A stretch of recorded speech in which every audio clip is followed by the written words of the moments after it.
ಎಲ್ರಿಗೂ ನಮಸ್ಕಾರ. ನಾನು ಇವತ್ತಿನ ವಿಡಿಯೋದಲ್ಲಿ ಹಾಲಿನ ಪೌಡ್ರಿಂದ ಗುಲಾಬ್ ಜಾಮೂನ್ ಮಾಡೋದು ತೋರಿಸ್ತಾ ಇದ್ದೀನಿ. ಈ ಹಾಲಿನ ಪೌಡ್ರಿಂದ ಮಾಡಿದರೆ ನಿಜವಾಗ್ಲೂ ನಾವು ಮಾಮೂಲಿ ಏನು MTR GRB gulab jamun powder ತೊಗೊಂಡು ಮಾಡ್ತೀವಲ್ಲ ಅದಕ್ಕಿಂತ ಸಕ್ಕತ್ತಾಗಿ ಬರುತ್ತೆ. ನೀವು ಒಂದ್ಸರಿ ಟ್ರೈ ಮಾಡಿ ನೋಡಿ, ತುಂಬ ಅಂದರೆ ತುಂಬ ಚೆನ್ನಾಗಿ ಬಂದಿದೆ. ಬನ್ನಿ ಆಗಿದ್ದರೆ ಯಾವ ಥರ ಮಾಡೋದು ಅಂತ ನೋಡ್ಕೊಂಬರೋಣ. ನೋಡಿ, ನಾನಿಲ್ಲಿ ಒಂದು ಬಟ್ಲಷ್ಟು ನಾನು ಹಾಲಿನ ಪೌಡ್ರ್ ತೊಗೊಂಡಿದ್ದೀನಿ. ಇನ್ನು ಅದಕ್ಕೆ ಕಾಲು ಬಟ್ಲಷ್ಟು ಇದು ಮೈದಾ ಹಿಟ್ಟು, 1 ಸ್ಪೂನಷ್ಟು ನಾನು ಚಿರೋಟಿ ರವೆ ತೊಗೊಂಡಿದ್ದೀನಿ. ಆಮೇಲೆ ಸ್ವಲ್ಪ ಇದು ಬೇಕಿಂಗ್ ಸೋಡಾ ತೊಗೊಂಡಿದ್ದೀನಿ. ಒಂದು ಚಿಕ್ಕ ಸ್ಪೂನಲ್ಲಿ ಇಲ್ಲ 1 ಟೇಬಲ್ ಸ್ಪೂನಲ್ಲಿ ಅರ್ಧ ಟೇಬಲ್ ಸ್ಪೂನಷ್ಟು ನಾನು ಬೇಕಿಂಗ್ ಸೋಡಾ ತೊಗೊಂಡಿರೋದು. 1 ಟೇಬಲ್ ಸ್ಪೂನಷ್ಟು ತುಪ್ಪ ತೊಗೊಂಡಿದ್ದೀನಿ. ಇದನ್ನೆಲ್ಲ ನೀಟಾಗಿ ಮಿಕ್ಸ್ ಮಾಡ್ಕೋಬೇಕು. ಹಾಲಿನ ಪೌಡ್ರ್ ಜೊತೆ ಚಿರೋಟಿ ರವೆ ಮತ್ತು ಮೈದಾ ಮತ್ತು ಬೇಕಿಂಗ್ ಸೋಡಾ, ತುಪ್ಪ ಎಲ್ಲದನ್ನು ನೀಟಾಗಿ ನಾವು ಡ್ರೈಯಾಗಿ ಫಸ್ಟು ಎಲ್ಲ ನೀಟಾಗಿ ಮಿಕ್ಸ್ ಮಾಡ್ಕೋಬೇಕು. ಇದೆಲ್ಲ ಮಿಕ್ಸ್ ಮಾಡ್ಕೊಂಡು ಆದಮೇಲೆ ನಾವು ಇದಕ್ಕೆ ಬರೀ ಹಾಲಲ್ಲೇ ಕಲಿಸ್ಬೇಕು. ಇದನ್ನು ನೀರು ಯಾವುದೇ ಕಾರಣಕ್ಕೂ ನೀರನ್ನ ಮಿಕ್ಸ್ ಮಾಡ್ಕೋಬಾರ್ದು. ಆಮೇಲೆ ತುಂಬ ಹಾಲನ್ನು ಏನು ಹಿಡಿಸಲ್ಲ ಇದು. ನೋಡಿ, ಸ್ವಲ್ಪನೇ ಹಾಲು ಹಾಕ್ಬಿಟ್ಟು ಚೆನ್ನಾಗಿ ಮಿಕ್ಸ್ ಮಾಡ್ಕೋಬೇಕು. ತುಂಬಾ ಫಸ್ಟಿಗೆ ನಾವು ಜಾಸ್ತಿನೂ ಹಾಲು ಹಾಕ್ಬಾರ್ದು, ಆಮೇಲೆ ತುಂಬ ನಾದಬಾರ್ದು ಹಿಟ್ಟನ್ನು. ಈ ಥರ ಜಾಮೂನು ತುಂಬ ನಾದಿದರೆ ಅದು ಗಟ್ಟಿಯಾಗಿಬಿಡುತ್ತೆ. ಸೊ ನಾವು ಸ್ಮೂತಾಗಿ ಕಲಿಸ್ಬೇಕು.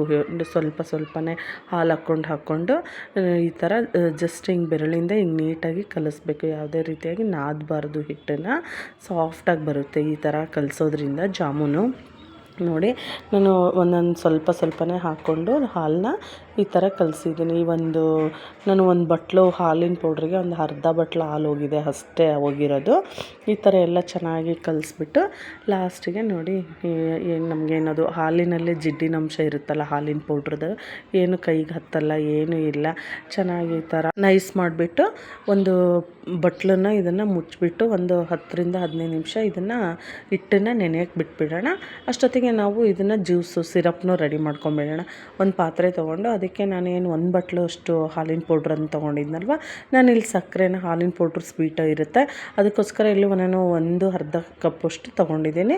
ನಿಮಗೆ ಸ್ವೀಟ್ ಜಾಸ್ತಿ ಇರಲಿ ಅಂದರೆ ಇನ್ನೊಂದು ಸ್ವಲ್ಪ ಮಾಡ್ಕೋಬೋದು. ನಾನು ಅರ್ಧ ಕಪ್ ತೊಗೊಂಡು ನೀರು ಹಾಕಿಬಿಟ್ಟು ಚೆನ್ನಾಗಿ ಕುದಿಯೋಕ್ಕೆ ಇಟ್ಟಿದ್ದೀನಿ. ಅದು ನೋಡಿ, ಇವಾಗ ನೀರು ಹಿಂಗೆ ಚೆನ್ನಾಗಿ ಕುದೀತಾ ಇರಲಿ.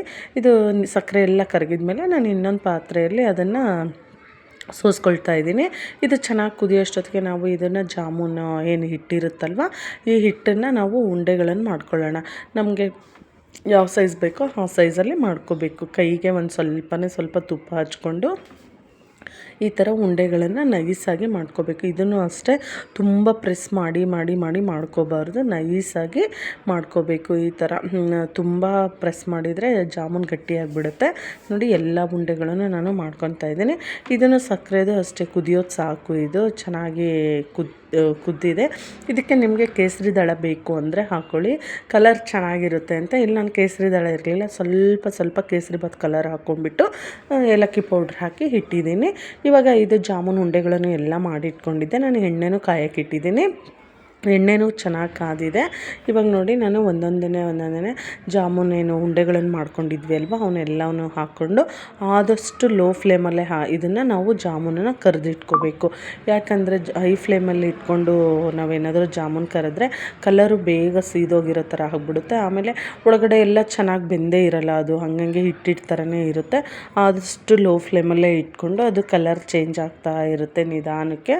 ನೋಡಿ, ಈ ಥರ ಗೋಲ್ಡನ್ ಬ್ರೌನ್ ಬರೋ ಕಲರ್ ಬರುತ್ತಲ್ಲ, ಗೋಲ್ಡನ್ ಬ್ರೌನ್ ಕಲರು, ಇಲ್ಲಿವರೆಗೂ ನಾವು ಕರೆದು ಇಟ್ಕೋಬೇಕು. ಎಲ್ಲದನ್ನು ಕರಿಬೇಕು ಇದೇ ಥರನೇ. ಈ ಥರ ಎಲ್ಲ ನೋಡಿ, ಅದನ್ನು ನಾವು ಟರ್ನ್ ಮಾಡ್ತಾನೇ ಇರಬೇಕು.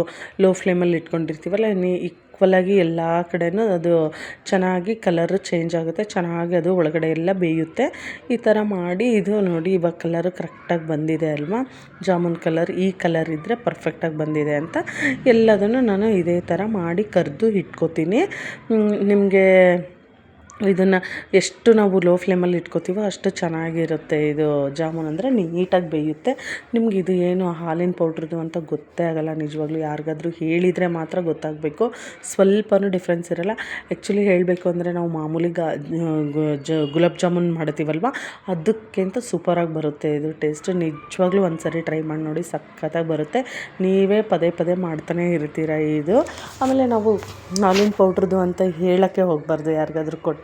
ಕೊಟ್ಟು ಆದಮೇಲೆ ಹೇಳಿದರೆ ಮಾತ್ರನೇ ಅದು ಅವರಿಗೆ ಗೊತ್ತಾಗೋದು. ತುಂಬ ಅಂದರೆ ತುಂಬ ಚೆನ್ನಾಗಿ ಬರುತ್ತೆ ನೋಡಿ. ಇವಾಗ ಎಲ್ಲದನ್ನು ನಾನು ಇದೇ ಥರ ಕರೆದು ಇಟ್ಕೊಂಡಿದ್ದೀನಿ. ಇವಾಗ ನಾವು ಅದೇನು ಸ್ವಲ್ಪ ತಣ್ಣಗಾಗಿರಬೇಕು. ಇದು ಬಿಸಿದ್ರಲ್ಲೇ ಹಾಕಿಬಿಟ್ರೆ ಏನಾಗುತ್ತೆ, ಫುಲ್ಲು ಮೆತ್ತಗಾಗ್ಬಿಡುತ್ತೆ ಜಾಮೂನ್ಗಳು. ಇವಾಗ ಸ್ವಲ್ಪ ನಾನೆಲ್ಲ ಇದನ್ನು ಕರೆದು ಇಟ್ಕೊಳ್ಳೋ ಅಷ್ಟೊತ್ತಿಗೆ ಅದು ಸ್ವಲ್ಪ ತಣ್ಣಗಾಗಿತ್ತಲ್ವ, ಇದನ್ನೆಲ್ಲದನ್ನು ಆ ಪಾತ್ರೆ ಒಳಗೆ ಹಾಕಿಬಿಟ್ಟು ಕರೆದಿರೋ ಜಾಮೂನ್ಗಳನ್ನು ಹಾಕಿಬಿಟ್ಟು ನಾನು ಅದನ್ನು ನೀಟಾಗೆಲ್ಲ ಜ್ಯೂಸು ಮೇಲೆ ಬರೋಂಗೆ ಹಾಕಿ ಅದೆಲ್ಲ ಚೆನ್ನಾಗಿ ಜ್ಯೂಸು ಸಿರಪ್ ಹೀರ್ಕೋಬೇಕಲ್ವ, ಒಂದು ಅರ್ಧ ಗಂಟೆ ಮುಕ್ಕಾಲು ಗಂಟೆ ಬಿಟ್ಟಿದ್ದೀನಿ ನೋಡಿ. ಈ ಥರ ಆಗಿದೆ. ನಿಮ್ಗೆ ಬೇಕು ಅಂದರೆ ಡ್ರೈ ಫ್ರೂಟ್ಸ್ ಹಾಕ್ಕೊಳ್ಳಿ. ನಾನಿಲ್ಲಿ ಬಾದಾಮಿನ ಕಟ್ ಮಾಡಿ ಹಾಕ್ಕೊಂಡಿದ್ದೀನಿ. ತುಂಬ ಅಂದರೆ ತುಂಬ ಟೇಸ್ಟಿಯಾಗಿ ಬಂದಿದೆ. ನೀವು ಒಂದು ಸರಿ ಟ್ರೈ ಮಾಡಿ ನೋಡಿ ಯಾವ ಥರ ಬಂದಿದೆ ಅಂತ ಕಮೆಂಟಲ್ಲಿ ತಿಳಿಸಿ. ಅದೇ ರೀತಿ ನನ್ನ ಚಾನಲ್ ಇನ್ನೂ ಯಾರೆಲ್ಲ ಸಬ್ಸ್ಕ್ರೈಬ್ ಮಾಡ್ಕೊಂಡಿಲ್ಲ ಪ್ಲೀಸ್ ಲೈಕ್ ಮಾಡಿ, ಶೇರ್ ಮಾಡಿ, ಸಬ್ಸ್ಕ್ರೈಬ್ ಮಾಡ್ಕೊಳ್ಳಿ. ಯಾವ ಥರ ಬಂದಿದೆ ಅಂತ ಕಮೆಂಟಲ್ಲಿ ತಿಳಿಸೋದು ಮಾತ್ರ ಮರಿಬೇಡಿ. ನೀವು ಒಂದು ಸರಿ ನಿಜವಾಗ್ಲೂ ಟ್ರೈ ಮಾಡಿ, ಸಖತ್ತಾಗಿ ಬಂದಿದೆ. ಇಲ್ಲಿ ನೋಡಿ, ಆಫ್ ಮಾಡಿರೋದನ್ನು ನಾನು ಇಟ್ಟಿದ್ದೀನಲ್ಲ, ಆಫ್ ಕಟ್ ಮಾಡಿರೋದು ಎಷ್ಟು ಚೆನ್ನಾಗಿ ಬಂದಿದೆ. ಅದು ಒಂದು ಟೆಕ್ಸ್ಚರೇ ಸೂಪರಾಗಿ ಬಂದಿದೆ. ಪ್ಲೀಸ್ ಲೈಕ್ ಮಾಡಿ, ಶೇರ್ ಮಾಡಿ, ಸಬ್ಸ್ಕ್ರೈಬ್ ಮಾಡಿ. Thank you so much.